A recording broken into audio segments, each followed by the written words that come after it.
ओम श्री सांब शिवाय नमः। अथ श्री शिव महापुराणे द्वितीयायां रुद्रसंहितायां चतुर्थः कुमारखण्डः। अथ प्रथमोऽध्यायः। वन्दे वन्दनतुष्टमानसमति प्रेम प्रियं प्रेमदम् पूर्णं पूर्णकरं प्रपूर्णनिखिलैश्वर्यैकवासं शिवम् सत्यं सत्यमयं त्रिसत्यविभवम् सत्यप्रियं सत्यदं विष्णुब्रह्मनुतं स्वकीयकृपयो पात्ताकृतिं शङ्करम्।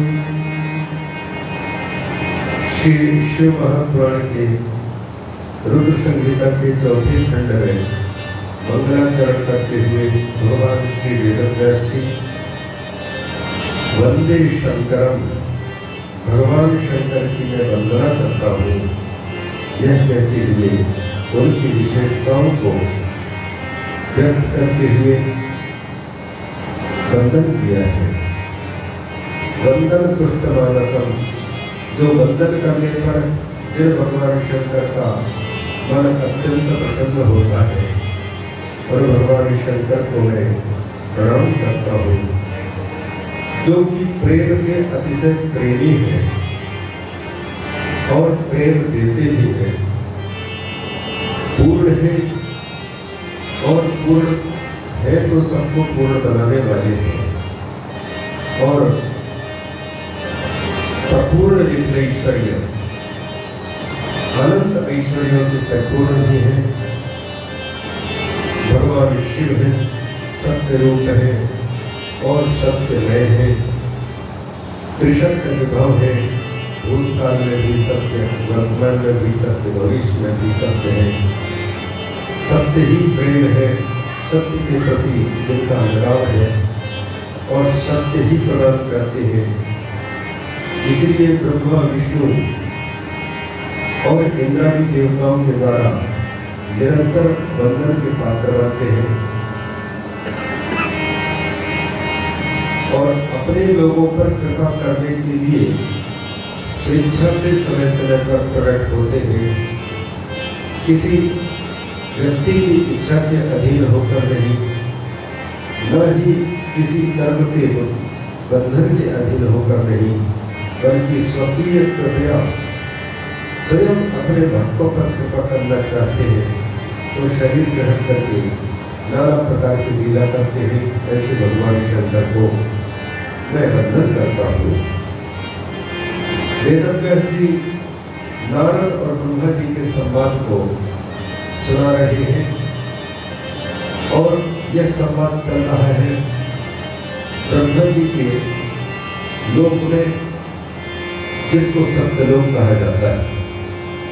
नारद जी इन रुद्र संहिता में 5 खंडों में भगवान शिव के पावन विशाल चरित्र को श्रवण करते हैं। प्रश्न होना चाहिए आप सबको कि 5 खंडों में शंकर भगवान की पावन कथा को नारद जी क्यों सुनना चाहते हैं और क्यों प्रश्न उपस्थापित करते हैं। इन प्रश्नों के उत्तर देने के लिए ब्रह्मा जी वर्णन करते हैं। तो बस मूल को हम न पकड़े, नारद जी की जो समस्या है वह समस्या हम लोगों की निजी समस्या है। संसार की जो भूलें होती है वो भूल नारद जी अपने हृदय के माध्यम से प्रकट करते हैं और उनकी समस्याओं का समाधान करते समय ब्रह्मा जी हम सबके समस्त समस्याओं का ध्यान रखते हुए उत्तर देते हैं। मूल समस्या है हमारा अज्ञान, जिसको मोह कहा जाता है।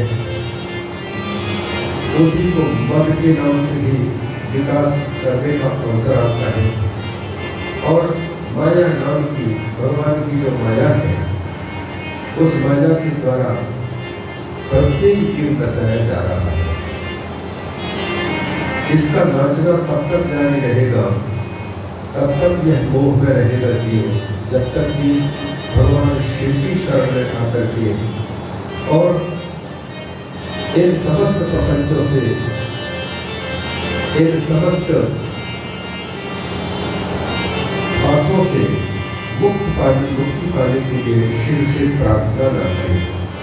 जब प्रार्थना करता है तभी भगवान शिव या तो स्वयं कृपा करके अपना स्वरूप बताते हैं या किसी माध्यम को बना करके, जैसे ब्रह्मा जी को माध्यम बना करके, ताकि ब्रह्मा जी भी भगवत चिंतन करने का अवसर प्राप्त कर ले और नारद जी को अपने पिता ब्रह्मा जी से भगवान शंकर का ठीक ठीक परिचय प्राप्त हो सके। क्योंकि पिता के मुख से व्यक्ति अपने हित की बात कुछ अवस्था तक सुनता है, पर जीवन भर अपने माता पिता की बातों को सुनने वाले बहुत कम मिल पाते हैं। और ज्ञान के क्षेत्र में, भक्ति प्राप्त करने के क्षेत्र में कोई भी व्यक्ति जब तक अपने अभिमान को नहीं खोता है, तब तक ज्ञान का अधिकारी नहीं बन पाता है। देखिए, रामचरितमानस के थोड़े से भाग को लेता हूँ। रामचरितमानस में 4 जगह संवाद है और चारों जगह अलग अलग जगहों पर ये संवाद हो रहे हैं। एक तो काशी में विराजमान गोस्वामी तुलसीदास जी और उनके सामने संत जन हैं। गोस्वामी तुलसीदास जी यह मान करके कि मेरे सामने बहुत से संत हैं और उन संतों के साथ में मेरा संवाद हो रहा है, तो कथा सुना रहे हैं, संवाद है, तुलसी और संतों का संवाद। एक संवाद चल रहा है भरद्वाज और याज्ञवल्क्य का संवाद। यह संवाद चल रहा है तीर्थराज प्रयाग में। और एक संवाद चल रहा है शिव और पार्वती का, यह चल रहा है कैलाश पर्वत में। और एक संवाद चल रहा है काकभुषुंडी और गरुड़ का संवाद, यह सुमेरु पर्वत में। 4 जगह में ये संवाद चल रहा है और चारों जगहों में जो श्रोता है, वह श्रोता थोड़ी योग्यता में विशेष है, लेकिन विशेष होते हुए भी उसको भी भगवान की माया ने नहीं छोड़ी, मोह ने उनको नहीं छोड़ा, अज्ञान ने उनको नहीं छोड़ा। अतः अज्ञान को हटाने के लिए ये श्रवण करा रहे हैं। तुलसीदास जी सुना रहे हैं, भगवान शंकर सुना रहे हैं सती और पार्वती को, और याज्ञवल्क्य जी सुना रहे हैं भरद्वाज को, और काकभुषुंडी जी सुना रहे हैं गरुड़ को। अब एक ही को ले रहे हैं हम, काकभुषुंडी और गरुड़ को देख रहे हैं। गरुड़ को मोह हुआ, क्यों मोह हुआ? क्योंकि गरुड़ पर कौन सवार होकर भी चलते हैं? भगवान विष्णु चलते हैं। तो गरुड़ को यह पता है कि मैं भगवान विष्णु का वाहन हूँ, और जहाँ उनकी इच्छा होती है वहाँ मैं पहुँच जाता हूँ, और भगवान के अत्यंत करीब है, नजदीक है। जैसे भगवान शंकर के मंदिर में विश्वनाथ में पुजारी बन करके मैं रात दिन घूमा फिरूं, तो स्वाभाविक है लोग शंकर जी के मंदिर में रहने के कारण, शंकर की पुजारी होने के कारण लोग मुझे जान पहचान करके संबंध बनाएंगे, मान सम्मान भी करेंगे जगह जगह। लेकिन एक भयंकर बीमारी पकड़ेगी, वो है शंकर भगवान की पहचान बंद हो जाएगी। क्यों? क्योंकि कि शंकर भगवान की पूजा गौण हो जाएगी और मेरी पूजा मुख्य हो जाएगी, और इस स्थिति में मैं भगवान को ही नहीं समझ पाऊंगा। कभी कभी महापुरुष बिल्कुल छोटे बच्चे के स्तर पर लीला करते हैं, व्यवहार करते हैं, तो साथ में रहने वाले लोगों को यह भूल अक्सर हो जाती है और महापुरुषों की पहचान हो नहीं पाती, और साधारण ही समझ करके हम जीवन को वैसे ही निकाल देते हैं। भगवान विष्णु के सेवक है गरुड़, और वही विष्णु जब राम रूप में अवतार ग्रहण किए और इसके बाद फिर लंका में रावण के साथ में इनका युद्ध हुआ, उस युद्ध में नागपाश में प्रभु श्री राम और लक्ष्मण बंध गए नाग के पास में।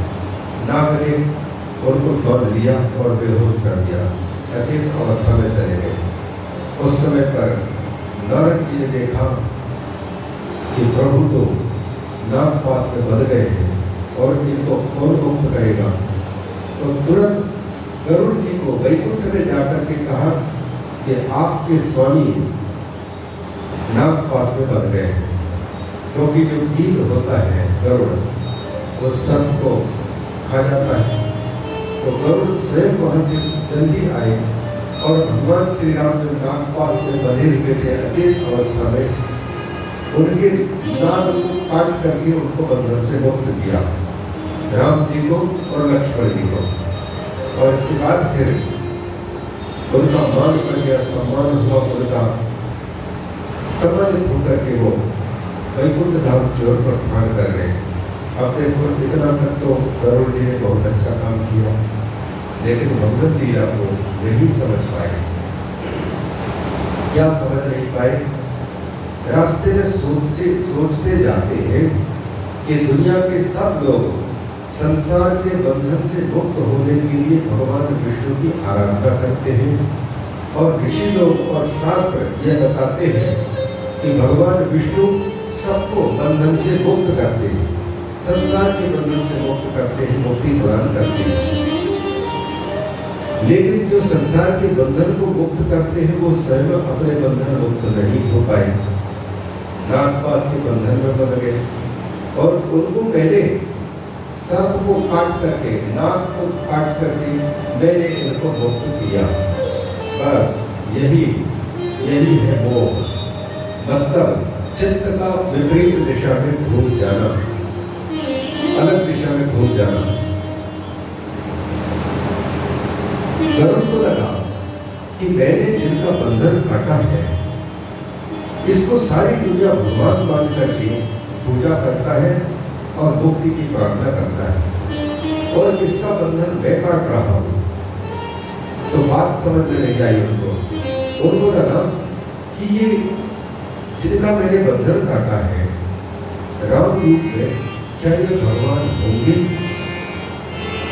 अगर भगवान है तो इनके बंधन काटने की मुझे आवश्यकता क्यों पड़ी?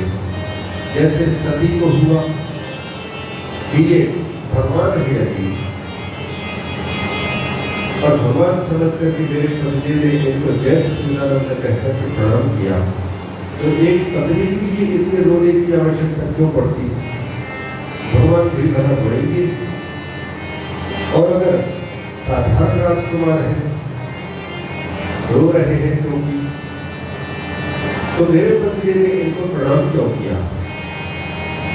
तो सती को हो गया मोह, मतलब अज्ञान, उल्टी दिशा की समझ। वैसे ही गरुड़ को लगा कि जो सारे लोगों के बंधन काटते हैं, सबको संसार के बंधन से मुक्त करते हैं, वो अपने नागपाश को स्वयं न काट सके, और उसके बंधन मैंने काटा। उनको संशय हुआ कि मैंने जिनको नागपाश से मुक्त किया, ये भगवान है कि कोई साधारण व्यक्ति है? कहीं ऐसा तो नहीं कि नारद जी के कहने के अनुसार हमने साधारण व्यक्ति के बंधन मुक्त किए हैं, क्योंकि भगवान विष्णु होते तो उनके बंधन मुक्त करने के लिए मुझे यहाँ आने की आवश्यकता क्यों पड़ती? वो तो सबके बंधन मुक्त करते हैं। लेकिन नारद जी भी कोई साधारण व्यक्ति तो है नहीं।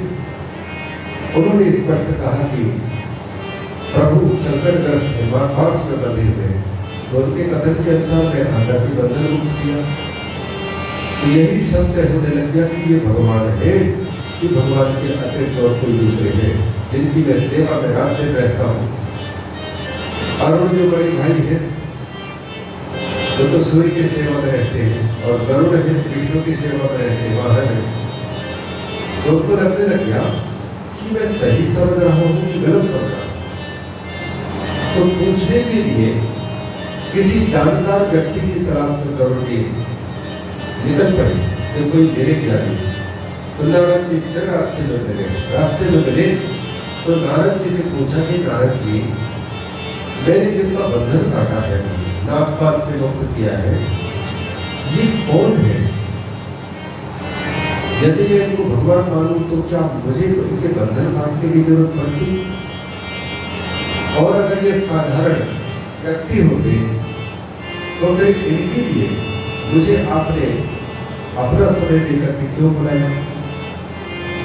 नारद जी समझ गए जो बीमारी मुझे घेरी थी वही बीमारी इनको भी पकड़ ली है। तो जान चुके थे कि किसी समय शंकर भगवान की तपस्थली में मैंने तपस्या की थी और हमने समझा था कि हमारी तपस्या के बदौलत हम काम विजयी बने हैं। भगवान की माया हमको जकड़ ली थी और उस समय फिर ये पुनः गरुड़ जी भी उसी प्रकार के अज्ञान के बंधन में बंध चुके हैं। यदि मैं इनकी समस्या का समाधान करूं, मैं पहचान बताऊं कि भगवान ही थे वो जिनके बंधन तुमने काटे, नाग से मुक्त किया है, तो कहीं मुझे भी माया ना पकड़ ले। मुझे भी लगेगा कि गरुड़ तो बंधन से मुक्त करते हैं, नागपाश से मुक्त करते हैं भगवान को नागपाश से मुक्त करते हैं, लेकिन गरुड़ की भी संशय का बंधन मैं भी काटता हूँ। तो फिर इसका मतलब है कि नारायण की अपेक्षा गरुड़ श्रेष्ठ और गरुड़ की अपेक्षा गरुड़ की समस्या का समाधान करने वाला मैं श्रेष्ठ। इस प्रकार की भावना आ जाएगी तो फिर मैं फिर से पहले की भांति अज्ञान के अंधकार में फंस जाऊंगा। इसलिए नारद जी ने कहा कि इस प्रश्न का उत्तर तो आपको शंकर भगवान से ही मिल सकता है, आप जाइए शंकर भगवान के पास में। तो गरुड़ जी जो पक्षियों के राजा कहलाते हैं, वैनतेयश्च पक्षिणाम, पक्षियों के राजा हैं वैनतेय, पक्षी गरुड़ देवता के पुत्र। नारद जी के बताए अनुसार भगवान शंकर के पास में पहुंचे तो शंकर भगवान ने देखा कि जो पक्षियों का राजा है और ये पक्षी की बोली बोलेगा और मैं हंसों की बोली बोलूंगा, तो परमहंस की बात ये साधारण, भले ये राजा है पक्षियों की, लेकिन उनको समझाने में मुझे कठिनाई होगी। क्यों? क्योंकि इनकी जितना बड़ा अभिमान है, मोह है, उस मोह को दूर करने के लिए कोई ऐसे दुकान तो है नहीं कि 10 रुपए के बिस्कुट खरीद करके लो, काम कर गया, थोड़ी देर के लिए भूख शांत हो जाए। ये तो मोह का जो अज्ञान है, ये आज का नहीं अंधेरा, न जाने कई करोड़ वर्षों से अंधेरा हृदय में भरा पड़ा है। उस अज्ञान के अंधेरे को दूर करना पड़ता है। और जैसे यहाँ पर अंधकार चाहे 50 साल से हो, बंद कमरे में बत्ती ऑन होती है तो कितनी देर लगेगी अंधकार को भागने में? जैसे बिजली स्विच ऑन किया तो चाहे अंधकार कितने भी वर्ष से हो, अंधकार तुरंत भाग जाता है। तो अंधकार को भागने में देर तो नहीं लगता, लेकिन स्विच ऑन जब तक नहीं कर पाया व्यक्ति, तब तक फिर ये वो लाखों वर्ष से भरा पड़ा हुआ अंधकार भागता नहीं।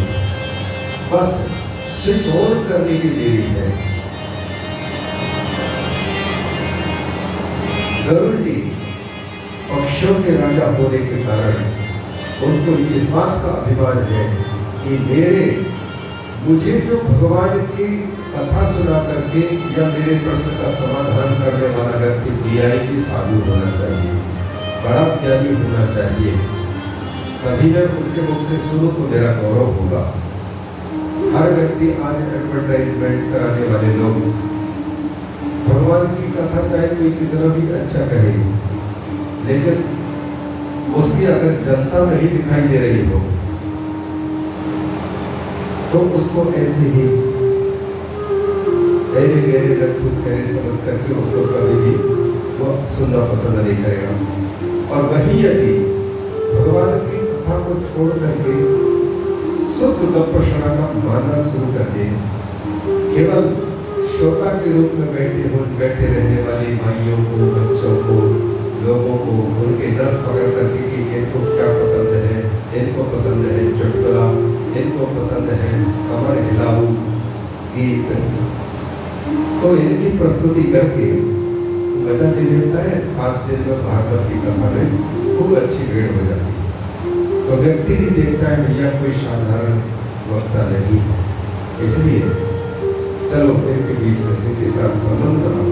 टीवी में देख करके भीड़, यहाँ देख करके उनके साथ संबंध बना लेता है बड़े लोगों के, तो ऐसे लोगों के साथ संबंध बनाता है। और असली चीज जहाँ पर मिल रही होगी और भीड़ नहीं है, क्योंकि हीरे के खरीददार और सब्जी खरीदने वाले लोगों में अंतर होता है। सब्जी के बाजार में क्योंकि रोज के सब्जी चाहिए, सामान चाहिए, तो लोगों की भीड़ मिलेगी, लेकिन जहाँ हीरा का दुकान होगा तो उस हीरा के खरीददार भी उतने मजबूत होने चाहिए, तब जाकर के पकड़ता है उसको। तो गरुड़ जी को राजा होने का अभिमान है, अतः वो चाहता है कि मैं छोटे मोटे से नहीं सुनूंगा, मैं सुनूंगा तो बड़ा व्यक्ति होना चाहिए। तो कथा वक्ताओं को आजकल जो टीवी में आ चुके होते खोज, तो लोग जो कथा का आयोजन करते हैं, सच्ची बात तो यह है कि कथा तो गौण हो जाती है, एडवर्टाइजमेंट मुख्य होता है। हमारा एडवर्टाइजमेंट होना चाहिए, उसको तो देखते हैं। राजा, पक्षों के राजा गरुड़ भी विचारते हैं कि मैं उन्हीं व्यक्तियों का श्रोता बन सकता हूँ जो वीआईपी हो। और भगवान शंकर के पास जब पहुंचे तो देवता तो बड़े उच्च कोटि के कथा वक्ता, लेकिन श्रोता को देखे कि इनके चित्त में हमारी बातों को स्वीकार करने की शक्ति नहीं है, क्योंकि इनके अंदर में अभी अहम है। और अहम को देखते हुए भगवान शंकर ने उनको कहा, खग जाने खगही की भाषा। देखो गरुड़ जी, तुम यहाँ आए तो जरूर हो, लेकिन तुम पक्षी हो और मैं पक्षी हो रहे, तो पक्षी ही पक्षी की भाषा समझ सकता है। पक्षी ही वक्ता हो और पक्षी ही श्रोता हो तो दोनों का अच्छा रहेगा। रिक्शा चलाने वाले लोग आपस में बातचीत करते हैं, जुल करके तो अपने स्तर की बात करते हैं। राष्ट्रपति और रिक्शा चलाने वाले के साथ बातचीत होगी तो राष्ट्रपति की बात रिक्शा वाले को समझ नहीं आ पाएगी, और रिक्शा चलाने वाले को जो है राष्ट्रपति के स्तर की बातें अच्छा नहीं लगेगी। तो श्रोता वक्ता ज्ञान वृद्धि चाहिए। भगवान ने देखा, शंकर भगवान ने, कि गरुड़ को थोड़ा वीआईपी होने का अभिमान है, और ये तब तक भगवान की कथा को सुनने का अधिकारी नहीं बन पाएगा जब तक कि इसका अहम गलित नहीं होगा। अहंकार टूटेगा नहीं, भगवान टूटेगा नहीं, मैं बना हटेगा नहीं, तब तक ये किसी कथा में भी बैठ करके अपने बड़प्पन को छोड़ नहीं पाएगा।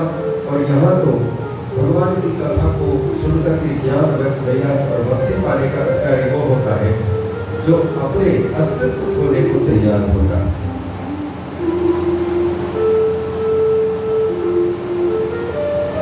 भगवान की कथा, भक्ति, ज्ञान, वैराग्य ये तब मिलते हैं जब सद्गुणग्राही कोई होता है। पश्चिम बंगाल के एक संत हुए हैं गौरांग महाप्रभु, भक्ति के विषय में वो बड़ी सुंदर बात कहते हैं। वो कहते हैं, तरु रवि सहिष्णुना वृक्ष से भी ज्यादा सहनशील, अमानिना मानदेन सेवनीय सदा हरि, तृणादपि सुनीचेन, तृण माने तिनका से भी जो व्यक्ति अपने आप को छोटा समझने को तैयार हो, और तरोरपि सहिष्णुना, वृक्ष से भी ज्यादा सहनशील बनने को तैयार हो या सहनशील है, और अमानिना मानदेन, सबको तो मान सम्मान देता है लेकिन स्वयं बदले में किसी से मान सम्मान की आशा नहीं करता हो, उसी व्यक्ति के द्वारा सही अर्थ में भगवान की भक्ति हो सकती है। तृणादपि सुनीचेन, तरोरपि सहिष्णुना, अमानिना मानदेन सेवनीयः सदा हरि, भजनीय सदा हरि। उसी प्रकार से कबीरदास जी कहते हैं, कामी क्रोधी लालची इनसे भक्ति न होए, भक्ति करे कोई सूरमा, जाति वर्ण कुल खोए। जाति के अहमान, वर्ण के अहम, पद के अभिमान, इन सबको मिटा करके जो भजन करता है वही भगवान की भक्ति का करने का अधिकारी बन पाता है, क्योंकि अहंकार गलाना होगा। तो फिर पहली परीक्षा है, ये ज्ञान का अधिकारी भगवान की कथा को सुनकर के अपने शंका को, संशय को, मोह को दूर करने का अधिकारी है कि नहीं। इस परीक्षा के लिए भगवान शंकर ने उनसे कहा कि जाओ गंगा के पास में जाओ। गरुड़ को कहते हैं, जाओ सुमेरु पर्वत में, काकभूषण जी कथा सुना रहे हैं, तुम भी पक्षी हो, वो भी पक्षी है। वहां पर बड़े बड़े हंस, अमलात्मा और महापुरुष काकभूषण जी की मुख से कथा सुनते हैं।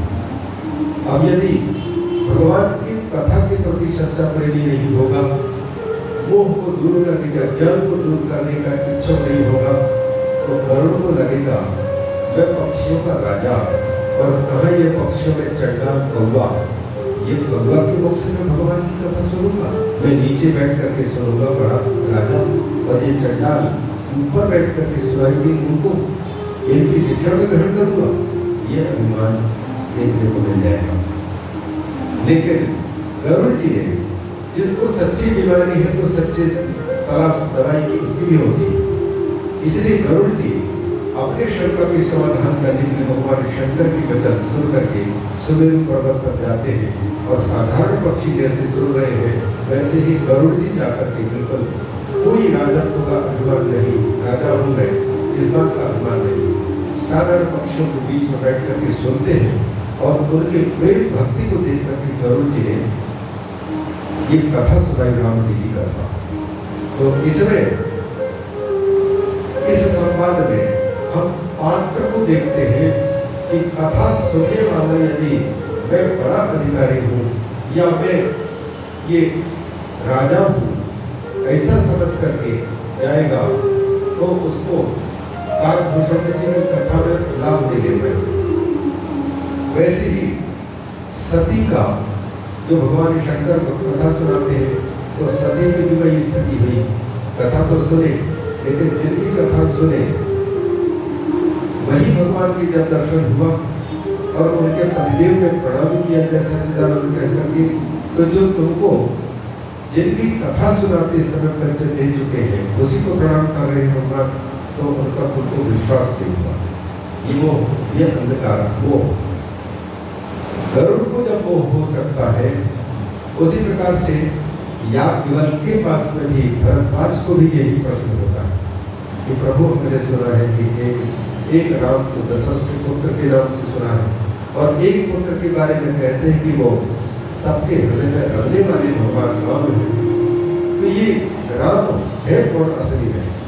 तो उनका भी उत्तर यही इसी प्रकार से कि संसार में राम के रूप में अवतीर्ण जिसको राजा दशरथ के पुत्र जान करके लोग भ्रम में पड़ जाते हैं, वो साक्षात भगवान राम। तो ये मुख्य मेरे कहने का तात्पर्य क्या है, रामचरितमानस में जो 2-4 संवाद हैं, एक तो शिव पार्वती संवाद या शिव सती संवाद एक को, और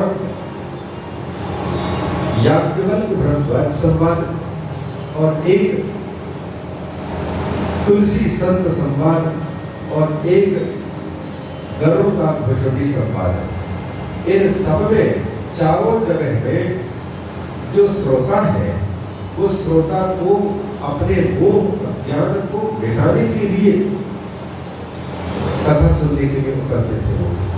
क्यों? क्योंकि मोह सकल व्याधि का मूला, सारी बीमारियों की जड़ है मोह।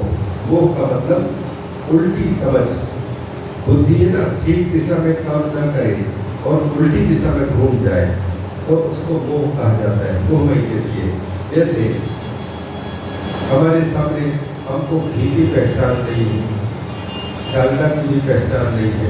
एक साथ 2 कटोरियों में कोई माता ने ला करके रख दिया और कह दिया कि लो, आपने हवन के लिए घी मंगाया था, तो एक कटोरी में घी, एक कटोरी में डालडा, अब दोनों के दोनों एक रूप से दिखाई दे रहे हैं। तो उनमें से न जानने के कारण घी के जगह में डालडा का उपयोग कर दिया और डालडा की जगह में घी का उपयोग कर दिया। तो ये क्या हुआ? समझ का उल्टी दिशा में हो जाना। डालडा को घी समझ लेना और घी को डालडा समझ लेना, इसको कहते हैं बुद्धि का उल्टी दिशा में घूमना। और इसी उल्टी दिशा में घूमने को ही मोह कहा जाता है। मोहमयी चित्त है, चित्त के विरुद्ध दिशा में घूम जाने को समझने के। जो भगवान है, भगवान को साधारण इंसान समझ लेना और साधारण इंसान को भगवान समझ लेना, रस्सी को सर्प समझ लेना, सर्प को रस्सी समझ लेना, बहन को भाई समझ लेना, भाई को बहन समझ लेना। ट्रेन में कई बार धोखा हमको भी हो जाता है, बैठे सीट पर कई बार जब कह देते हैं कि भाई साहब थोड़ा सा जगह तो खिसक जाओ, तब फिर उनके चेहरा देख करके पता लगता है कि भाई जी नहीं है, बहन जी है। क्योंकि उसी प्रकार के हैप्पी कटिंग और उसी प्रकार के पहनावा, उसको देख करके भाई साहब थोड़ा सा खिसक दिया और वो देखे तरीरे आंख का पता लगता है। और इसी प्रकार से कभी कभी किसी व्यक्ति के चेहरा ऐसा होता है जैसे सांब का चेहरा था। सांब का